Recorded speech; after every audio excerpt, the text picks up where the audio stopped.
Good morning, welcome to Greece. My name's Andrew and I live here. Literally, this is our little apartment in Athens, and those of you who have been following us recently know that we are refurbishing this apartment. It's a family apartment that we've recently obtained or are obtaining rights over, but we've discovered it is illegal. It doesn't actually exist, which is interesting because I'm standing in it. But this is quite common in Greece, and I just wanted to share a quick update video really talking about the problems we've encountered with this apartment legally, what we're going to do about it, and also give you an update on costs. So I hope you enjoy. This apartment, as I said, is illegal. Now, it's been in our family for generations. It was built in 1971. The family's owned it since then. And families in Greece don't generally sell property. It's a sacrilege to do so. What you do is pass it down the generations, and you have an opportunity to do so. So it's our turn to be custodians for this. So we're in the process of going through the legal procedures of moving this into our names. But the government is quite strict, and has been since about 2011, as I understand it, about ensuring that the property as it stands is safe and that it is still in a similar state or configuration to that which was originally granted a licence for. So the licence for this build was granted in April 1970. The developer applied for a licence for 3 floors and 3 apartments per floor.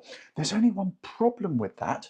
There are 4 apartments per floor, and this is very common in Greece. I made a video talking about buying property in Greece and pitfalls, things you need to watch out for. It was very common up to 2011 at the very least to misdescribe, shall we say, property and developments in order to save a little bit of tax. So when the licence was issued on this place in April 1970, the developer will have paid tax on 3 apartments per floor, but he then built and sold 4 apartments per floor. So technically, this apartment that I'm standing in doesn't actually exist. When you look at the floor plans for this development, this apartment was part of the apartment over there and the apartment over there.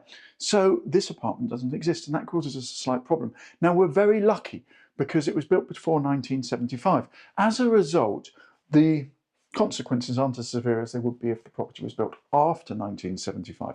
But the upshot is this: we have to pay our structural engineer or structural surveyor to submit new plans and amend the original building licence to show that this apartment exists within the floor plan.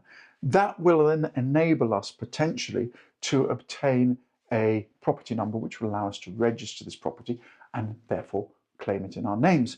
Now, normally the structural engineer tells us that she would charge €1,000 for that service.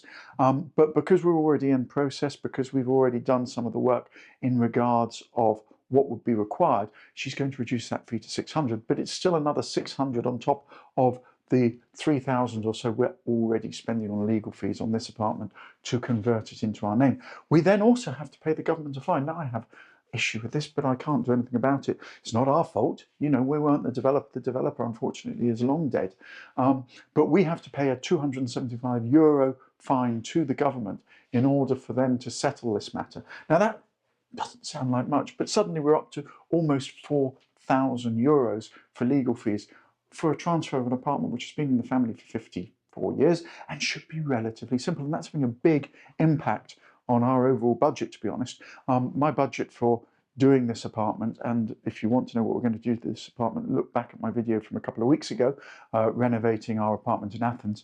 But our budget is an absolute maximum of 20,000. I'm hoping to spend less. We're already spending 4,000 on legal fees, and that gives us nothing other than the rights over this apartment as a whole. So it's a little bit frustrating. As I mentioned, we're lucky it was built before 1975. As I understand it, and I don't have the exact details on this, but if it was built after 1975, the fees, the fines would be significantly larger, potentially a percentage of the actual property value itself. So we're incredibly lucky in that sense.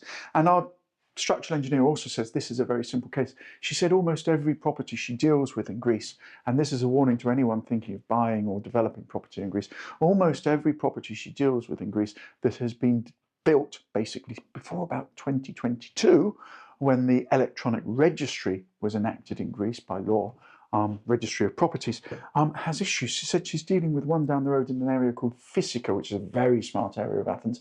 Big house, 6-bedroom house, been there 30 years. Half of it is built on government land that the owners of the property don't own. She said it's a complete nightmare because they're probably going to have to actually physically knock the property down. She said that really is an illegal build. This is just an inconvenient build, but it's still inconvenient for me and my wife, and it's a real pain. But I just also wanted to update you on a little bit of progress we're making. So we've costed our kitchen. Now the kitchen is going to go into this room here. It's going to be a very simple kitchen just along this wall here. And we're budgeting now about 3,600, 3,700 for the kitchen. That will include all the white goods, so fridge, oven, microwave, hob. And it's going to come from IKEA, 3,600. I'm going to fit it, should be okay.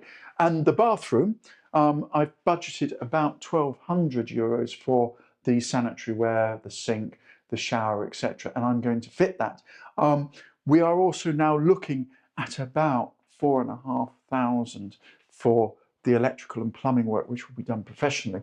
So we're cutting some costs. We're trying to fit it within budget, but this is a very frustrating situation. And I just wanted to update you on it really, because this is not uncommon in Greece. I mentioned it, as I said, in my video on buying our home in Greece.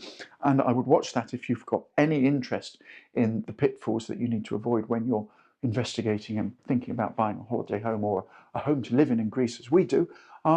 But I've fallen foul of it. It's not my fault. We didn't buy this property, but inevitably, when this property was developed originally, the developer, as every developer did at the time and did up to at least 2011, took the opportunity to save some cash. Now we could, because it's a family apartment, we could just ignore the law. We could just get on with it.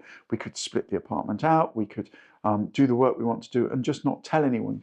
But the reality is all we're then doing is passing the problem down the road to our daughter in the future, hopefully a long time in the future. I'm hoping 30, 40, 50 years. I'm optimistic. But we don't feel it's right to do that. There is an issue here, a legal issue here. We need to address it. And if, for example, we ever want to sell this apartment in the future, and we can't rule that out because who knows what's going to happen in the future, we wouldn't be able to. It's illegal for us to sell this property in its current legal situation. So we therefore have to resolve this. But anyway, I just wanted to offer you a quick update. We are progressing. In a couple of weeks, we're going to start with the demolition work. I will film that and I will update you as we go. So I hope this series is interesting to you. Thank you for watching. Do watch some of my other videos. I have videos on living as an expat in Greece and also traveling as a tourist in Greece. So have a look at my channel, subscribe if you wish, and I look forward to doing more for you soon. Thank you very much.